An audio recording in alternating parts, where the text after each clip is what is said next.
Hello दोस्तों। Welcome to stock market आजकल। तो शुरू करते हैं आज के बाजार के हाल के साथ। सेंसेक्स मामूली गिरावट के साथ 77,000 पे बंद हुआ और निफ्टी सिमिलरली 24,032 पे बंद हुआ मामूली गिरावट के साथ, ऑलमोस्ट फ्लैट है। और निफ्टी लगभग इसी रेंज में घूम रहा है और ऐसा लग रहा है जैसे कि मार्केट किसी एक डायरेक्शन की तलाश में है जो कि उसे मिल नहीं पा रहा है। मार्केट में एक कमजोरी बनी हुई है यूएस ईरान वॉर के चलते। और अगर हम इस कमजोरी के पीछे मुख्य कारणों की बात करें तो हम इन्हें ब्रॉडली 5 कारणों में डिवाइड कर सकते हैं। जिसमें कि फर्स्ट कारण की अगर हम बात करें तो जैसा कि सब जानते हैं वो है यूएस ईरान वॉर। अ, जैसे कि कल रात में डेवलपमेंट है कि प्रेसिडेंट ट्रंप ने प्रोजेक्ट फ्रीडम लॉन्च किया जिसके तहत न्यूट्रल नेशंस की जो बोट्स हैं स्टेट ऑफ हॉर्मुज में फंसी हुई हैं उन्हें निकालने के लिए उन्होंने कोशिश करी। जिसके बाद ईरान ने यूएई पे हमले किए और ट्रंप ने भी काफी सारी उनकी बोट्स को डुबाने का दावा किया है। अ, दिख ऐसा रहा है कि वॉर रुकने का नाम नहीं ले रहा है और अनसर्टेनिटी अभी भी बनी हुई है दोस्तों। और देखिए, वॉर स्टार्ट करना तो बहुत आसान होता है लेकिन उसे रोकना बहुत मुश्किल होता है। तो अभी भी अनसर्टेनिटी है मार्केट में। और अगर पूरी दुनिया की लॉजिस्टिक्स एक तरह से ईरान ने रोकी हुई है तो ये बहुत ही पूरे दुनिया के मार्केट्स पे इसका प्रभाव है और चिंताजनक है। और जब तक इसमें क्लैरिफिकेशन नहीं आएगा तब तक मार्केट को एक पर्टिकुलर डायरेक्शन नहीं मिल पा रहा है। ऐसे ही अगर हम दूसरे कारण की बात करें, जो प्रमुख रीजन है वो है ऑयल प्राइस। हमारे देश पे इसका सबसे ज्यादा इफेक्ट है। हम second most oil importing country हैं। और हम और इस ऑयल के लिए हम मेनली मिडिल ईस्ट पे डिपेंडेंट हैं। और इसमें ब्रेंट क्रूड जो है, ब्रेंट क्रूड कॉन्स्टेंटली $110 के ऊपर चल रहा है। इवन जब यूएस ईरान सीज फायर नहीं हुआ था तब डब्ल्यूटीआई क्रूड भी 90 से $100 के बीच में था, लेकिन अभी ये $100 के ऊपर है। ये बहुत ही चिंताजनक है, स्पेशली हमारे मार्केट्स के लिए। क्योंकि जैसे जैसे क्रूड ऑयल कॉन्स्टेंटली $100 के ऊपर रहेगा हमारा इम्पोर्ट बिल बहुत बढ़ जाएगा, जिससे हमारा करंट डेफिसिट बहुत बढ़ जाएगा और मार्केट्स पे उसका डायरेक्ट इफेक्ट आएगा। अ, हमारा डेट बढ़ जाएगा और इन्फ्लेशन प्रेशर आ जाएगा हमारे ऊपर। तो ये एक बहुत ही प्रॉब्लमेटिक चीज़ है। और ब्रेंट क्रूड आप देख सकते हैं अभी तो थोड़ा नीचे आ चुका है, लेकिन ये कॉन्स्टेंटली $115 के आसपास घूम रहा था। अभी ये $113 के पास में है। और लेकिन ये अभी भी कम होने का नाम नहीं ले रहा है। और अगर तीसरा रीजन की बात करें दोस्तों तो गिरता हुआ रुपया। गिरता हुआ रुपया, हमारा जो रुपी वैल्यू है वो डॉलर के अगेंस्ट 5 साल के ऑलमोस्ट मिनिमम स्कोर पे आ गया है। अभी ये कुछ देर पहले 95.36 पे था। थोड़ी देर पहले से रिकवर होके अभी ये 95.19 पे आया है। पर देखते ही देखते 2 महीनों में ये रुपया बहुत ज्यादा गिर चुका है। और इसका सीधा सीधा प्रभाव हमारे इंपोर्ट बिल पे आता है, क्योंकि हमें इंपोर्ट तो करना पड़ता है ऑयल डॉलर्स में और उसके बदले में हमें रुपीस ज़्यादा देना पड़ते हैं। तो ये हमारा इंपोर्ट बिल बहुत ज़्यादा बढ़ाता है। और दूसरा जो प्रभाव है वो एफआईआईज पे, जो फॉरेन इंस्टीट्यूशनल इन्वेस्टर्स हैं, वो सीधे सीधे क्योंकि उनका रिटर्न कम हो जाता है, वो अपना डॉलर निकाल लेते हैं मार्केट से, मतलब कि रुपीस को कन्वर्ट करते हैं डॉलर में और एग्जिट कर लेते हैं। तो उससे रुपी और ज़्यादा गिरता है। तो गिरते हुए रुपए के कारण हमारे ऊपर दोहरी मार पड़ती है। एक तो ये कि हमारा इंपोर्ट बिल बढ़ जाता है। दूसरा, क्योंकि रुपी वैल्यू गिर गई है तो फॉरेन इंस्टीट्यूशनल इन्वेस्टर्स का रिटर्न कम हो जाता है। और उस कम रिटर्न के कारण वो उस मार्केट को छोड़ने लगते हैं। मार्केट छोड़ते हैं तो वो फिर से रुपी सेल करते हैं, जिससे कि रुपी सेल करके डॉलर खरीदते हैं, जिससे कि रुपी की वैल्यू और ज़्यादा गिरती है।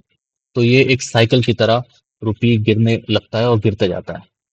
तो अगर ऐसा होता रहा तो इंडियन इकोनॉमी के लिए बहुत ही प्रॉब्लम वाली बात होगी और इंडिया का ग्रोथ एस्टिमेट और भी नीचे आना पड़ेगा। और अगर हम चौथे रीजन की बात करें दोस्तों तो वो है एफआईआई सेलिंग, जैसे कि अभी अपन बात कर ही रहे थे। मई महीने में एफआईआई की सेलिंग, अभी तो 4 मई का ही डेटा है, एक ही दिन ट्रेडिंग हुई है, तो 4 मई के डेटा में 8,000 करोड़ रुपए की सेलिंग ऑलरेडी हो चुकी है। और इसी को अगर देखें तो अप्रैल महीने में दोस्तों 58,000 करोड़ रुपए का माल एफआईआईज ने हमारे मार्केट का बेच दिया था, हमारे मार्केट के शेयर्स उन्होंने बेच दिए थे। और यही अगर हम वैल्यू देखें मार्च महीने में, जब जबकि ईरान वॉर चरम पे था, तो देखा जाए तो उस टाइम पे 1,18,000 करोड़ का इक्विटी हमारे एफआईआईज ने बेच दिया है। इसी के चलते एक और रिपोर्ट है कि जो एफआईआई ओनरशिप है वो पिछले एक साल में पूरे मार्केट में जो एफआईआईज की ओनरशिप है वो 1.8% तक घट गई है। और सिमिलरली वो जो इक्विटी उन्होंने बेची है वो हमारे डोमेस्टिक इंस्टीट्यूशनल इन्वेस्टर्स अभी तक तो खरीद रहे हैं, लेकिन वो कब तक इसे हमारे मार्केट को टिका के रखते हैं वो देखने वाली बात है। Domestic institutional investors mostly mutual funds जैसे कि बोलें तो म्यूचुअल फंड्स में भी किसका पैसा है, रिटेल इन्वेस्टर्स जो हमारे आम लोग हैं उन्हीं के एसआईपीज हैं, उन्हीं के फंड्स हैं, उन्हीं से हमारा मार्केट अभी चल रहा है। और एफआईआईज लगातार बिकवाली कर रहे हैं और उसी के कारण हमारा डॉलर भी वीक हो रहा है। और प्लस क्रूड ऑयल जो है हमारा ऑलरेडी हाई वैल्यू पे जो ट्रेड हो रहा है उसके कारण हमारा इंपोर्ट बिल बढ़ रहा है। तो हमारे ऊपर एक दोहरी माल मार पड़ रही है और साथ में इंडियन रुपी पर भी एक दोहरी मार पड़ रही है। और अगर हम पांचवे रीजन की बात करें दोस्तों तो वो है जीडीपी ग्रोथ में कटौती। जैसे कि यूबीएस की रिपोर्ट आई है, पहले इन्होंने जीडीपी ग्रोथ का फोरकास्ट दिया था 6.7% का, पर उसे अभी कट करके रिवाइज कर दिया है 6.2% पे। इन्फ्लेशन डेटा उन्होंने पहले दिया था 4.6% का प्लस उसको, लेकिन अभी ऑयल प्राइस के कारण उसे फिर से रिवाइज करके 5.2% पे ला दिया है। और जैसे कि अगर ऑयल प्राइस अगर महंगी रहेगी तो उससे फ्लाइट्स की कॉस्ट, ट्रांसपोर्टेशन की कॉस्ट, सामान लाने ले जाने की कॉस्ट, पैसेंजर ट्रेवल की कॉस्ट, रोजमर्रा के हर काम की कॉस्ट, फूड इन्फ्लेशन, सब कुछ जो है वो महंगा होगा। और महंगाई के चलते इन्फ्लेशन आएगा। इन्फ्लेशन के कारण लोगों चीज़ों को खरीदने में लोगों को दिक्कत आएगी, जिस कारण जीडीपी ग्रोथ जो है वो कट हो जाएगी। और इसी के चलते इन्फ्लेशन को काबू करना है। आरबीआई का एक बहुत बड़ा ऑब्जेक्टिव है इन्फ्लेशन को काबू करना, और उसी के लिए वो रेट हाइक करेगा। रेट हाइक करने का इन्होंने एक्सपेक्टेशन दिया है, जो कि सेकेंड हाफ में फाइव 27 मतलब कि अक्टूबर के आसपास इन्होंने रेट हाइक, आरबीआई रेट बढ़ा सकता है, जिसके कारण लोन लेने की ब्याज दरें महंगी हो जाएंगी, बढ़ जाएंगी। और उसी के चलते लोग अगर लोन नहीं लेंगे तो क्रेडिट एक्सपेंशन नहीं होगा, नए प्रोजेक्ट्स नहीं लगेंगे, लोग घर नहीं खरीदेंगे, लोन पे गाड़ियां नहीं खरीदेंगे। और कंपनीज की बिकवाली सेल में कमी आएगी। तो उसी के चलते हमारी जीडीपी फोरकास्ट स्लो होगी, ऐसा इनका फोरकास्ट है अगर सेम सिचुएशन चलती रही तो।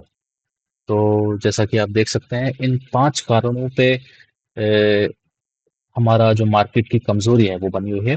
लेकिन इस सब सारे जो 5 कारण हैं इसका जो जुड़ाव है वो यहीं से है कि यूएस ईरान वॉर और स्ट्रेट ऑफ हॉर्मुज पे क्या चल रहा है।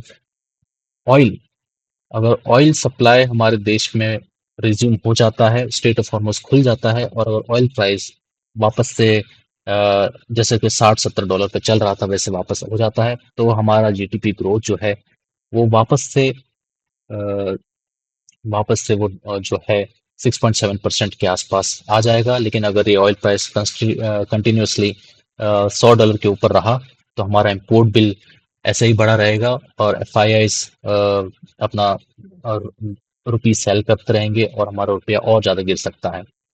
तो देखते हैं जैसे कि जो सिचुएशंस डेवलप होती हैं तो उसके बाद क्या होता है। थैंक यू, और अगर वीडियो आपको पसंद आया तो सब्सक्राइब जरूर कीजिए। धन्यवाद।